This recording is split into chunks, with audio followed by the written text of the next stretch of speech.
നമസ്കാരം. മലയാളി വാർത്തയിലേക്ക് സ്വാഗതം. രാഹുൽ മാങ്കൂട്ടത്തിൽ പ്രതിയായ ഒന്നാമത്തെ ബലാത്സംഗ കേസിലെ മുൻകൂർ ജാമ്യാപേക്ഷ ഇന്ന് ഹൈക്കോടതി പരിഗണിക്കും. നേരത്തെ കേസിൽ രാഹുലിന്റെ അറസ്റ്റ് കോടതി തടഞ്ഞിരുന്നു. കേസിൽ പരാതിക്കാരിയെ കക്ഷി ചേർത്തിട്ടുമുണ്ട്. ആദ്യ കേസിലും അറസ്റ്റ് അനിവാര്യമാണെന്ന് SITയുടെ നിലപാടുണ്ട്.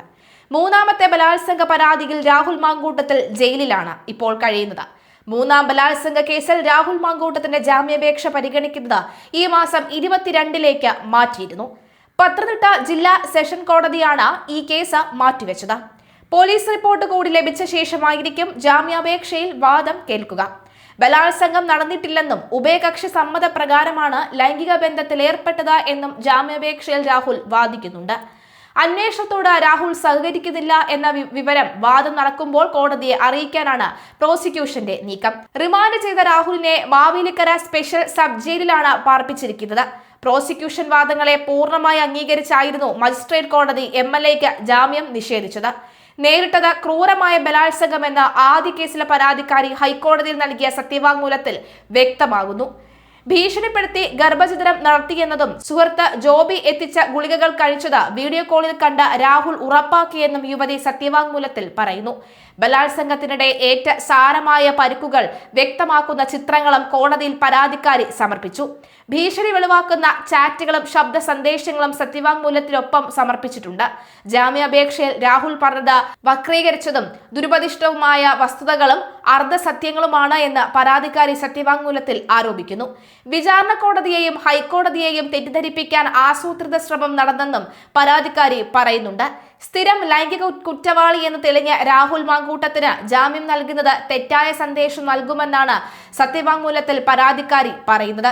പ്രതി സാഡിസ്റ്റും ഗുരുതരമായ മനോവൈകൃതവുമുള്ള ആളുമാണ്. രാഹുൽ പ്രതിയായ 10ഓളം പീഡന കേസുകളെ പറ്റി അന്വേഷണ സംഘത്തിന് വിവരമുണ്ടെന്നും അതിൽ ഒന്നിൽ പ്രായപൂർത്തിയാകാത്ത അതിജീവിതയാണ് എന്നും ഗുരുതര ആരോപണവും പരാതിക്കാരി ഉന്നയിക്കുന്നുണ്ട്.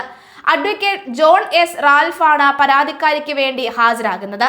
അന്വേഷണ ഉദ്യോഗസ്ഥർ ഉൾപ്പെടെ തനിക്കെതിരെ നിൽക്കുന്ന ആരെയും ഭീഷണിപ്പെടുത്തുന്നത് രാഹുലിന്റെ രീതിയെന്നും അധികാരവും സ്വാധീനവുമുള്ള MLAക്ക് ജാമ്യം നൽകുന്നത് ഇനി മുന്നോട്ട് വരാനുള്ള പരാതിക്കാരെ നിശബ്ദരാക്കുമെന്നും പരാതിക്കാരി പറയുന്നു.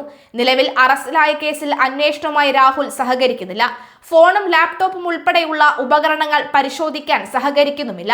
എന്തായാലും നിലവിലെ സാഹചര്യത്തിൽ അവസാന നിമിഷത്തെ ഈ നീക്കം പരാതിക്കാരിയുടെ, അതായത് ആദ്യ ബലാത്സംഗ കേസിലെ അതിജീവിതയുടെ നിർണായകമായ നീക്കങ്ങൾ രാഹുൽ മാങ്കൂട്ടത്തിന് എതിരെ നമുക്ക് ഒരു പക്ഷേ അത് ബാധിക്കാനുള്ള സാധ്യത വളരെ കൂടുതലാണെന്ന് വ്യക്തമാവുകയാണ്. രാഹുൽ മാങ്കൂട്ടത്തിന് ഇന്ന് അതീവ നിർണായകമാവുകയാണ്. ഇന്ന് രാഹുലിന് ഹൈക്കോടതിയിൽ നിന്നും ജാമ്യം ലഭിച്ചില്ല എന്നുണ്ടെങ്കിൽ ഏറെ നിർണായകമാകും. കാരണം ഇനി വരാനിരിക്കുന്ന കേസുകളെയും അത് പൂർണ്ണമായി ബാധിക്കുമെന്ന കാര്യത്തിൽ യാതൊരുവിധ സംശയവുമില്ല. ആദ്യം കേസ് അറസ്റ്റ് തടഞ്ഞൊരു സാഹചര്യം ഉണ്ടായിരുന്നു. എന്തായാലും കോടതിയുടെ നിരീക്ഷണങ്ങൾ വളരെ ശക്തമാകും. അതിജീവിതയുടെ നിലപാടുകൾ ശക്തമാകും. അതിജീവിതയുടെ സത്യവാങ്മൂലത്തിനോടൊപ്പം തന്നെ നിർണായകമായ ചില ചിത്രങ്ങളും പോസ്റ്റുകളും ഒക്കെ തന്നെ ഉള്ളത് അത് രാഹുലിന് കുരുക്കാകുമെന്ന കാര്യത്തിലും സംശയമില്ല.